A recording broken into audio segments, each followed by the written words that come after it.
Assalamualaikum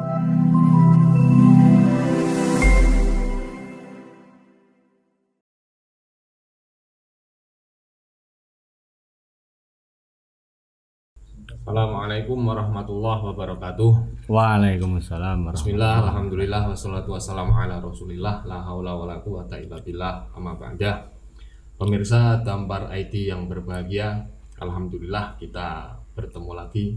Dan kali ini kita kedatangan tamu yang istimewa, tamu yang spesial. Beliau salah satu tim Bahtul Masail LBMNO Kabupaten Pekalongan. Dia adalah Gus Abdullah Kafabi. Assalamualaikum. Waalaikumsalam. Bila Mahrus nggih. Bila Mahrus. Alhamdulillah, makasih. Ini kita sama-sama sehat. Alhamdulillah. Ini kesempatan pertama saya podcast sama beliau. Kita bahas masalah korban, Gus. Nggih. Kita bahas masalah korban karena sebentar lagi kan juga akan masuk Dzulhijjah. Orang ramai-ramai berbondong-bondong menyembelih hewan kurban. Ya. Langsung mawon, Gus. Ini korbannya korban hayawan atau korban perasaan? Korban hayawan dulu, karena kalau korban perasaan kita kan nggak terpaku waktu. Kapanpun bisa. Ya harus menahar itu. Ya. Apalagi kalau yang baru putus-putus. Nah, gitu kan. ini terutama yang muda-muda. Nah, yang sudah waktunya tapi belum. Nah, kalau sama beliau ini selalu banyak canda banyak. Beliau nih rame. Ini masalah kurban. Kurban itu secara syariat biar lebih dipahami oleh pemirsa, bagaimana pengertiannya gitu. Karena kan nggak semua hewan bisa dijadikan kurban juga, nggak semua nyembelih juga bisa dijadikan kurban. Bahkan kurban dalam bahasa Indonesia belum tentu korban nahar itu. Iya. Semoga Gus. Ya, terima kasih atas waktunya. Jadi saya hormati kepada pemirsa semua dari Dampar ID.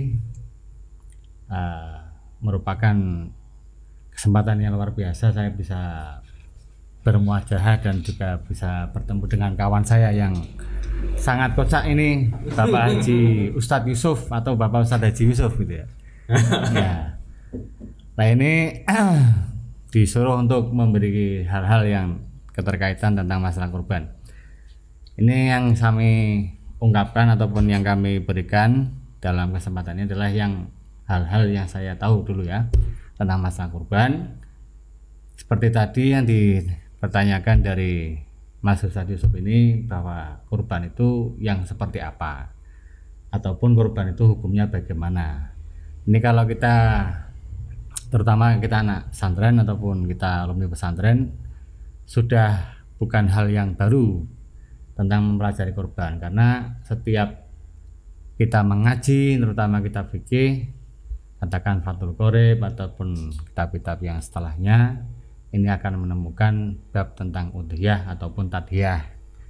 Di sana keterangannya gamblang, mulai dari hukumnya, kemudian juga bentuk hayawannya, kemudian juga nanti tata cara dalam pembagiannya dan lain-lain.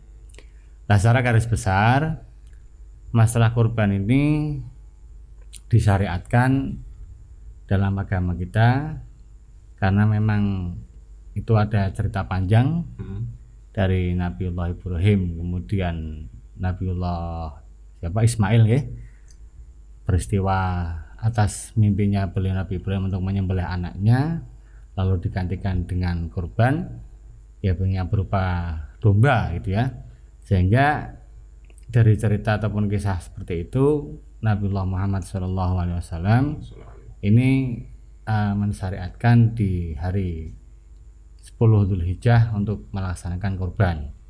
Dan di mana dari ulama mazhab ini berbeda pendapat dalam masalah hukum, kita menggunakan mazhab Syafi'iyah saja. Di mana dalam kitab Fathul Qorib diterangkan bahwa hukum kurban itu adalah sunnah muakkadah. Sunnah muakkadah alal kifayah. Dalam arti alal kifayah ini kalau kita terjemahkan sederhana, kesunahan muakkad ini tercukupi dalam satu keluarga satu orang. Kalau satu keluarga katakan bapaknya ataupun ibunya sudah, anak-anaknya nggak usah, enggak apa-apa. Ataupun ibunya sudah, kemudian suaminya dan anak-anaknya juga sudah tercukupi dari pelaksanaan atau yang dilakukan oleh ibunya tersebut.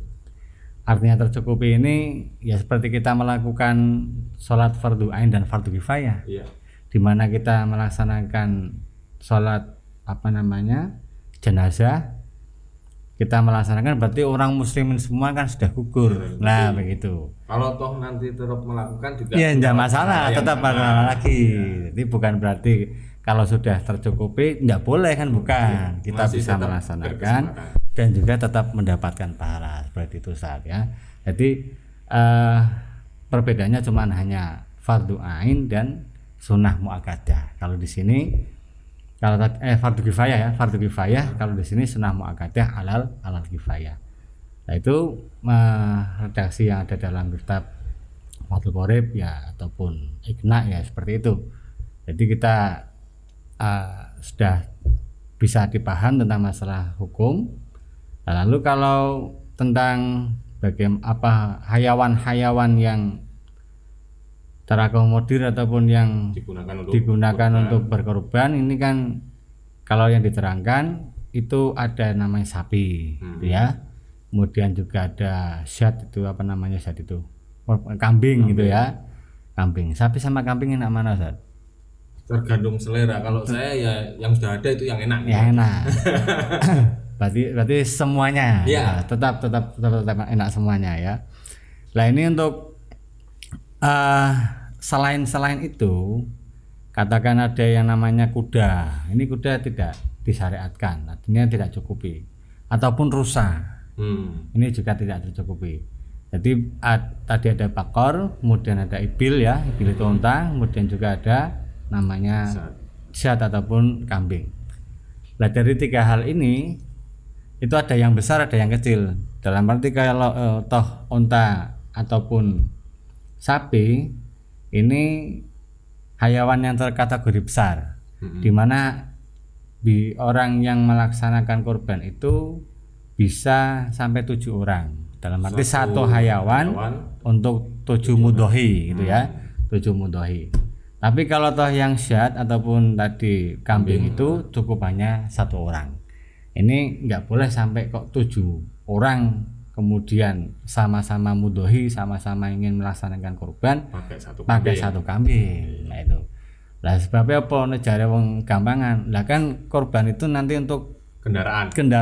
Lah kalau menggunakan wedhus itu kan nanti bledas oleh nggak bisa jalan, kasihan kambingnya. Lah itu seputar masalah hayawan seperti itu bisa. Itu tadi disampaikan juga kurban ini khusus di bulan Dzulhijjah ya, atau hari raya Idul Adha ya. Kemudian kan bisa juga pada hari Tasyrik ya. Nah, masalahnya Idul Adha atau 10 Dzulhijjah kalau penanggalan Hijriyah itu kan Komariah itu kan mulai maghrib ya. Ya artinya malam Idul Adha itu sudah tanggal 10. Nah, kemudian ini untuk mulai diperbolehkannya menyembelih kurban itu sejak kapan? Pelaksanaannya itu kan itu mulai dari setelah sholat gitu ya. Sholat Idul Adha, kemudian sampai hari akhir di Ayyamit Tasyrik ataupun hari tanggal 13 itu. Berapa itu? 11, 12, 13 gitu ya. Itu kan tata caranya begitu. Namun ya juga kita harus tahu bahwa tadi belum saya singgung tentang siapakah mudhohi. Mudhohi ini artinya orang yang melaksanakan kurban. Ini mempunyai syarat. Di mana orang itu memang betul-betul mampu mempunyai kelebihan kecukupan yang ada dalam kebutuhan sehari-harinya. artinya sunnah muakkad tadi yang saya singgung ini diperuntukkan kepada orang-orang yang betul-betul pada hari itu atau pada hari raya Idul Adha ini mempunyai kelebihan. Artinya ada kebutuhannya sisa, sudah tercukupi dan ada sesuatu yang lebih, dan lebih ini bisa dibelikan kambing ataupun hayawan seperti tadi, apakah sapi dan lain-lain. Atau kerbau ya juga bisa kerbau ya. Kerbau nggak masalah. Secara konteksnya demikian ya. Walaupun kan prakteknya tentu saja membeli hewan kurbannya tidak pas hari hanya. Ya begitu. Artinya ya itu sudah bisa dikira-kira nanti ketika dia membeli hewan kurban ini tidak sampai menimbulkan efek kebutuhan pokoknya tidak terpenuhi karena sudah digunakan membeli kurban. Kalau yang semacam itu malah tidak dianjurkan. Karena untuk kebutuhan pokok itu hal yang wajib. Kurban sunnah. Sunnah. Jadi orang melaksanakan kesunahan tapi meninggalkan kewajiban kan ya. Orang kita orang melu Jumatan qobliyah badiah tok. Tahajute mempeng subuhan kodok. Nah itu mungkin sedikit seperti itu ya. Iya. Nah itu juga nanti harus dipahami juga tentang hukum-hukum pada dasarnya memang sunnah muakkad. Tapi nanti akan berkembang. Dalam kurban itu ada yang bisa dikategorikan wajib, ada yang tetap masih sunnah. Dimana kalau wajib ini dilatar belakangi pertama satu nazar ya. Nazar itu apa? Kalau menggunakan kalam-kalam yang ada dalam kitab ya menggunakan bahasa nazar tu atau iltazam tu okay? Ataupun juga alayya dan lain-lain. Ini kalau menggunakan bahasa Arab itu lebih tekstual gitu ya.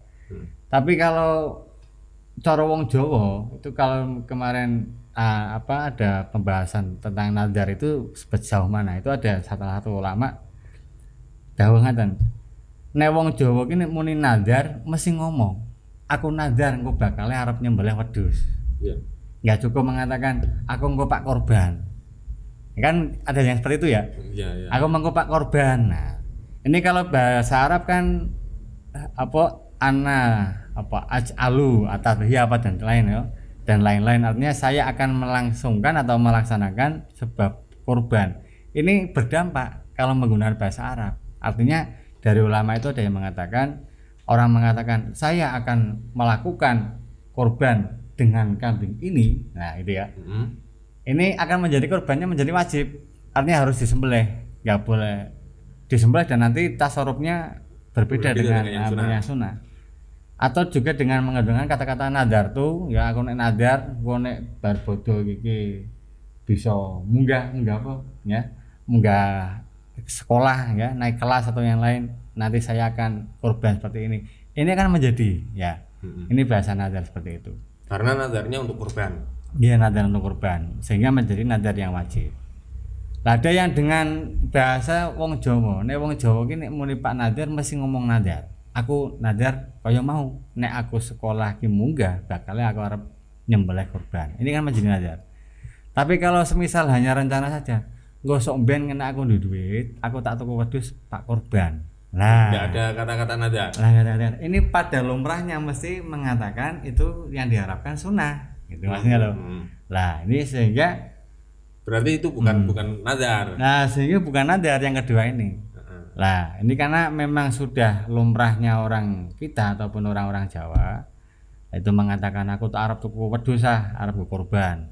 Aku ngosok ben nek duit pancen arep tak kurban. Lah niki menggunakan bahasa-bahasa seperti ini tapi bukan nadar mestinya diharapkan dari orang-orang Jawa, sehingga salah satu keterangan yang ada dalam niku Bujarami Khatib niku orang-orang yang awam ataupun orang-orang secara umum ketika mengatakan aku membeli barang ini ataupun hayawan ini untuk kurban, ini sebagian ulama mengatakan itu tidak menjadi kurban wajib, tetap sunnah. Sebab apa? Ini pada lumrahnya begitu ya. Jadi misalkan sudah sampai hari H delok wedhuse kok kaya eman-eman ki enak disembelih, enggak jadi, itu enggak dosa. Ya artinya tetap disembelih atau tetap disembelih ya. Tapi artinya enggak sampai menimbulkan wajib. Enggak sampai menimbulkan wajib. Kalau masih sunnah. Kalau enggak jadi kan nggak sampai dosa. Nah, kalau perbedaannya untuk kafaratnya ya. Kalau nazar kan terjang kafarat itu kan. Iya. Kalau ini tidak kafarat begitu. Artinya ini untuk mempermudah hal-hal yang terjadi di kalangan kita. Iya. Karena memang biasa ditanyakan tentang masalah korban wajib, kemudian korban nadar, kemudian korban sunnah.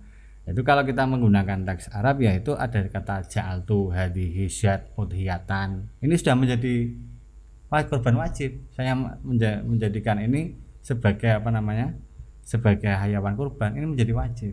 Atau menggunakan kata iltazamtu atau menggunakan nadartu dan lain. Ini sudah jelas. Berarti mungkin karena adatnya Arab dan Jawa mungkin beda ya, sehingga kalimat yang disampaikan kalau jangan tuh hadisat udhiyatan itu kan memang nggak ada kalimat nazar. Saya ingin menjadikan kambing ini untuk korban. Mungkin karena konteks itu dalam Arab itu sudah kata-katanya kata-kata yang sudah kuat mendorong untuk melakukan seperti nazar. Seperti nazar. Tapi kalau di orang Jawa biasanya mengatakan semacam itu hanya planning saja. Keinginan saja. Kita kan realistis artinya. Ya. Artinya kita realistis bahwa kita mengatakan aku iki kapan ki bodone? Oh, bodone ngesuk man. Aduh, aku arep tuku wedhus arep tanggo apa jenenge mau korban. Nanti kan berarti sudah ada kata keinginan dan menjadikan. Tapi kalau misalkan kata-kata itu keluar dengan niat dia nazar. Itu kalau ada niat kan beda lagi. Sehingga tetap untuk kata-kata yang umum kuncinya pada orang yang melakukannya, karena dia yang tahu niatnya bagaimana. Gitu. Berbeda kalau kata-katanya sudah taksis. Nah, kalau kita mau mengatakan nazar mesti menggunakan nazar. Aku nazar, aku arep ngene ngobakale aku tak ngene, mesti begitu. Nah, sehingga kemarin ada musyawarah di Jawa Tengah itu begitu. Kalau kata-kata orang Jawa ini menggunakan lumrah dan yang arti ghalibnya itu apa? Kalau ghalibnya ini kalau kita mengatakan saya menjadikan hayawan ini untuk kurban, ini hanya cuman rencana saja. Bukan sebagai kata nadar ataupun yang terlaku nadar. Ini dikatakan sebagai sunnah. Nah, begitu. Ya, seperti orang nggak ada kaitan apa-apa lah. Nggak ada efek samping kepada lafaz nadar kecuali kalau menggunakan aku nadar lah nih. Sudah kuat itu. Nah, itu sudah kuat. Sekarang kalau kan gini ya, sudah bisa dipahami oleh pemirsa bahwa nazar untuk korban ini menimbulkan hukum yang berbeda dalam korban itu sendiri. Artinya korban yang dikarenakan nazar itu wajib.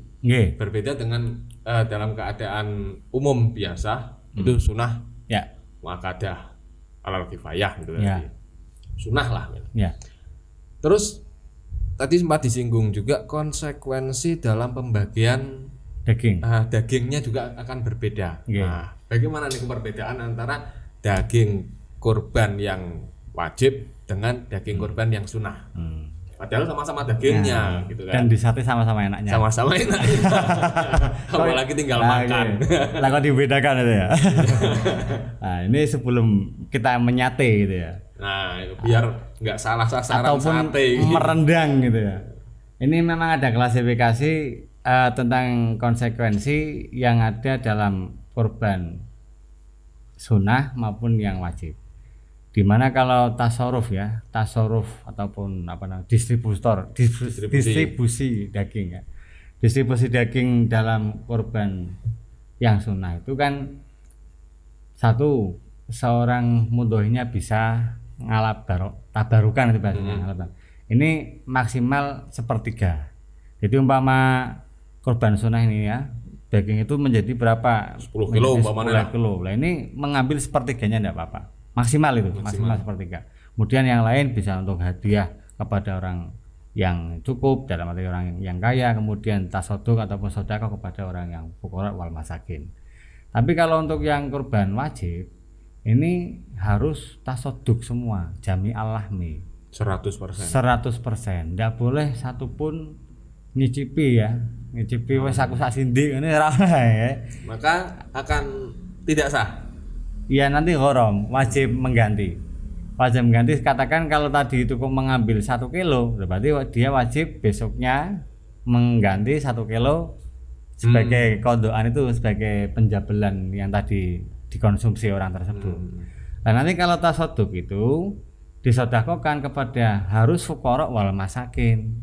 Artinya dalam pembagian ini nggak boleh sampai orang-orang yang kaya ikut kebagian maksudnya. Ini kan yang kadang repot seperti itu. Iya. Gitu. Ini tentu menjadi PR tersendiri khususnya untuk panitia kurban. Iya. Ya, dari panitia kurban itu harus tahu berarti ya. Ini kurban yang wajib karena nadar, atau kurban biasa yang sunah. Gitu. Kalau itu dari hayawan kurban nadar yang wajib, jangan sampai ini dagingnya ini campur ke yang lain, mestinya kan gitu ya. Karena tasarufnya nanti beda. Nanti ini beda. Tasarufnya ini lebih ketat. Lebih ketat. Harus fuqara masakin. Fuqara wal masakin. Yang panitia aku tuh nyatet penting ini. Ini penting. Nah itu kan karena kebiasaan di kita itu, atau tidak kebiasaan, kadang dari masyarakat itu pokok sing arane kurban iku nyembelih ngono ta wis. Nyembelih kemudian wis tatel wis bagi. Iya. Lah ini kadang yang seperti ini kita nggak tahu apakah ada yang nadar atau yang wajib atau yang tidak. Kalau semuanya adalah dari kurban ya sunah kan nggak masalah. Campur nggak masalah. Tapi kan kadang ada yang sakop memang nadar iki Kang panitia, aku arep nyembelih kurban. Lagi kita harus tahu berarti. Bahkan panitianya pun nggak boleh ya. Kalau dia bukan bukan termasuk minal fuqara wal masakin. Lah itu untuk agnia ya, orang yang sudah cukup ini nggak boleh. Meskipun hanya 1 iris saja ini nggak cukup. Artinya nanti wajib gharam kalau memang ada kesalahan dalam pendistribusian daging tersebut begitu. Ya, sehingga memang harus hati-hati kalau yang nadar yang wajib itu. Terus pendistribusian itu siapa saja sih yang boleh menerima? Yang korban umum ya. Umum. Kalau korban umum ini orang-orang yang tadi fuqara wal masakin, kemudian agniya juga. Tapi istilahnya dibedakan. Kalau untuk agniya itu namanya hadiah ataupun ikroman ya, memuliakan kepada orang-orang agniya. Tapi kalau untuk fuqara wal masakin ini namanya sedekah. Tapi itu kan alasan dari ulama fikih. Artinya biar nanti sampai itu bagaimana gitu kan. Masa orang agniya kok wis sedekah kan ya. Ini biar nanti sampai itu bagaimana? Ya kalau agniya ya diberi tapi ikroman kan namanya hadiah. Tapi kalau orang yang membutuhkan ya namanya sedekah kan begitu. Ini istilah saja ya. Dalam arti nggak begitu masalah kalau memang itu sunnah, itu ya semuanya kita bagi rata nggak apa-apa. Tapi untuk tadi ya, untuk kalau misalkan non muslim, nah itu repot gue non muslim. Karena kan banyak juga prakteknya gini, nyuwun sewu. Apalagi kalau di kota-kota besar, pembagian daging kurban itu menggunakan tiket. Ada voucher lah ya istilahnya, voucher nanti untuk mengambil hewan kurban. Ini kan mungkin saja voucher ini nanti bisa diperjualbelikan atau gimana sampai akhirnya ke tangan misalkan non muslim ya. Itu tuh masalah non muslim itu memang rada repot, sebab karena dalam non muslim itu nanti arahnya kepada masalah toleransi agama itu ya. Dimana toleransi agama itu apakah harus seperti ini dan seterusnya. Tapi kalau masalah hal saling memberi ataupun pemberian, itu kalau kita menggunakan kitab klasik ya, kitab Fatwa Kubro itu di situ ada permasalahan itu saling memberi antara orang muslim dan orang non muslim gitu ya. Yang akan berdampak menjadi tawadud. Tawadud itu berarti apa? Saling asih, punya rasa saling mengasihi yang berlebihan mungkin ya. Ini diharamkan kalau memang seperti itu. Nah, apakah nanti di lingkungan kita itu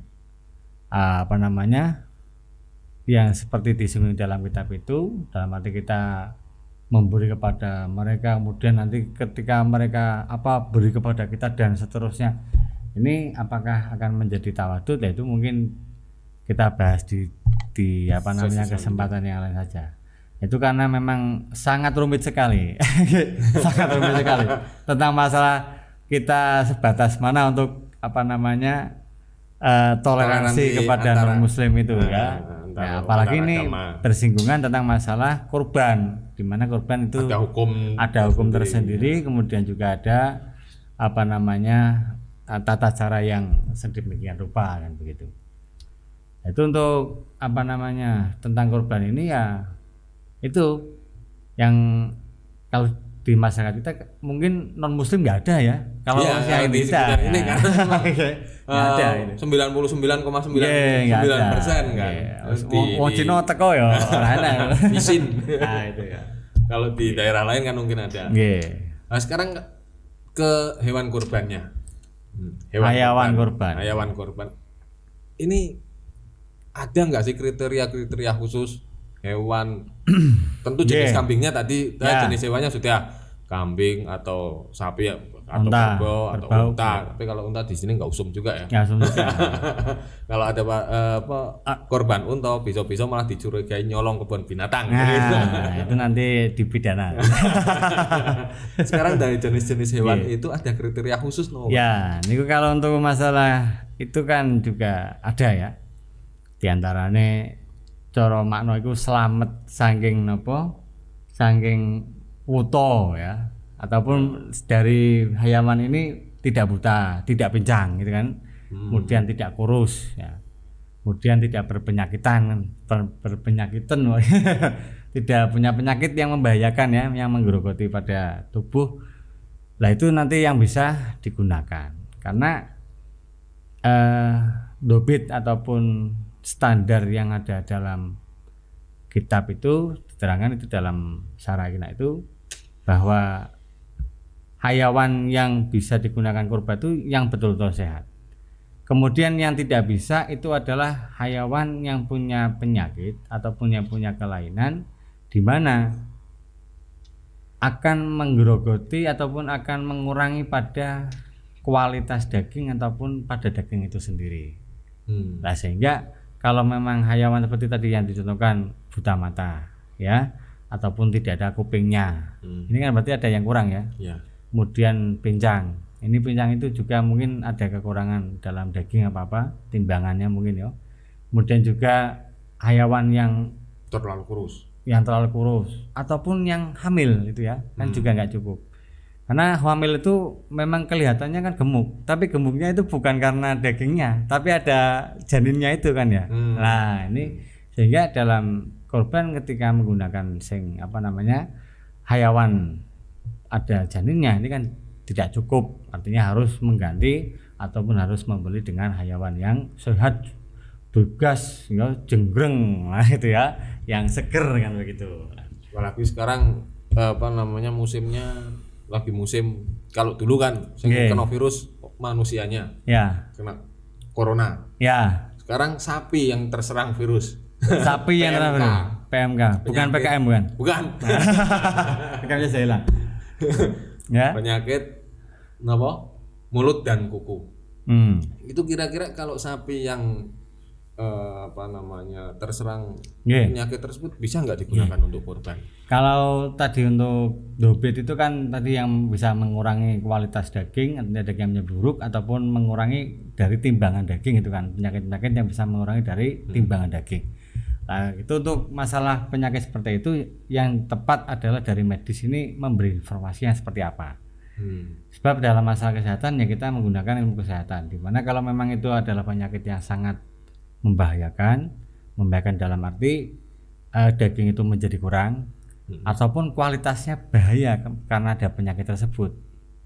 Misal penyakit ini dagingnya tetap kiloannya sih utuh ya, misal 2 kintal ya 2 kintal, tapi kualitasnya buruk dalam arti mengandung penyakit dan seterusnya. Nah, ini kan berarti menjadi bahaya. Kalau hal-hal yang bahaya ya nggak cukup. Berarti kan ini memang harus ada informasi yang akurat dari medisnya dulu dari gitu ya. Dinas peternakan harus ngasih informasi dokter hayawan dan lain-lain seperti itu. Nah, itu ada informasi itu secepatnya diberikan kepada masyarakat ataupun pada tokoh-tokoh agama biar nanti tahu jelas ya jelas, nanti dari masyarakat bisa melihat oh ternyata seperti ini, nanti kan ada sebuah kesimpulan di mana nanti kalau membahayakan ya seperti tadi hukumnya tidak boleh ataupun nggak cukup. Tapi kalau itu cuma hanya penyakit biasa kayak wong periang semisal kemari maneh kan ya. Ini kan bisa rubah hukumnya. Jadi nggak semua penyakit bisa menimbulkan ketidaksahan dari hewan. Iya. Nggak semua penyakit. Tapi juga ada penyakit-penyakit yang menjadikan hewan tersebut nggak sah untuk kurban gitu ya. Yang dicontohkan dalam kitab yang semisal Fathul Qorab ataupun Iqna itu kan pokoknya penyakit yang ada keterkaitan dengan daging bisa mengurangi kualitas yang ada keterkaitan dengan daging. Seperti tadi kuru kan daging kan ya. Kuru itu apa Bang? Kurus gitu ya.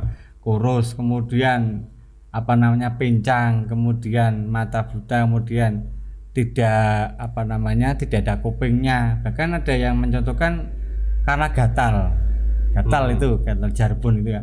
Itu gatal ini juga termasuk aib dalam masalah hayawan, dalam arti tidak cukup menggunakan hayawan yang berpenyakitan, ternyata itu juga masalah kulit ya kan ya.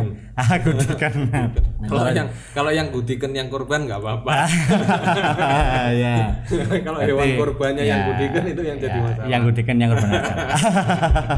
Ya itu memang masalah kurban itu begitu Bang Haji, dalam arti masalah pelik. Ini nanti juga distribusi itu tidak boleh sampai ke dipindah-pindah pada daerah luar. Ya. Dalam arti naklul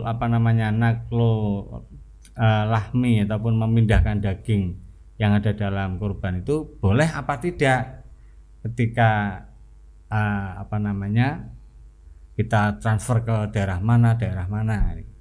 Ini kan kalau dalam Fathul Muin dalam ianahnya itu kan ada khilaf memang ya. Ada yang mengatakan boleh, ada yang mengatakan tidak. Tapi yang mengatakan boleh itu dihukumi sebuah qaul yang dhaif. Artinya begini, perpindahan daging itu ditransfer ke luar kota. Ini kadang-kadang kan ya. Iya. Misal di sini sudah begitu banyak sekali.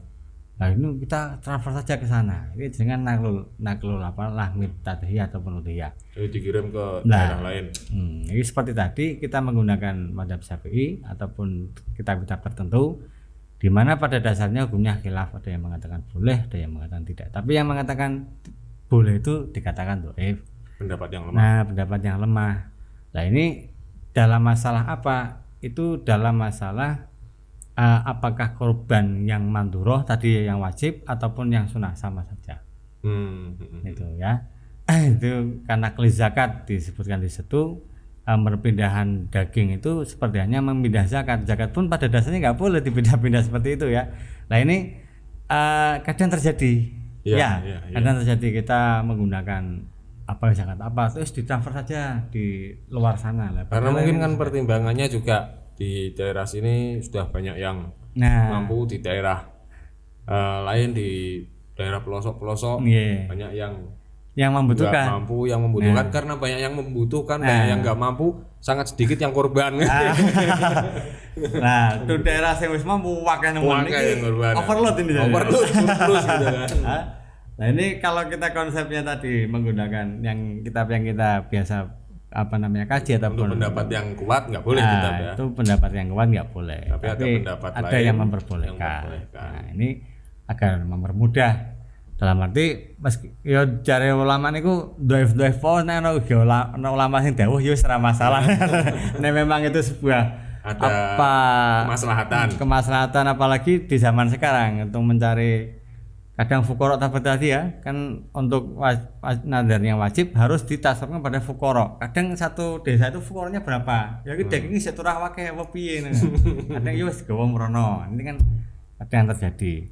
Nah itu memang harus kita pahami tentang masalah itu. Saya mungkin untuk kesempatan ini cukup sekian, Gus.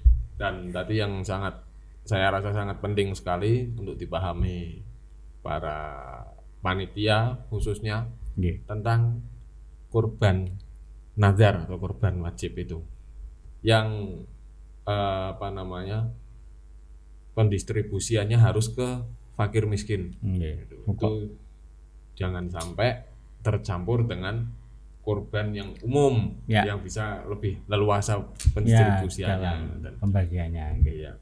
Terima kasih Gus atas ilmu-ilmunya yang disampaikan tadi. Saya yakin itu pasti banyak sekali manfaatnya, banyak sekali yang bisa kita ambil, yang bisa kita manfaatkan. Dan jangan lupa untuk semua pemirsa dukung terus channel Dampar ID agar kita terus bisa memberikan urean-urean, bisa memberikan keterangan ilmiah kepada pemirsa yang lebih luas dengan cara subscribe, like, boleh juga komentar, usulan nanti tema apa, silahkan nanti kita bahas. Demikian, wassalamualaikum warahmatullahi wabarakatuh. Waalaikumsalam.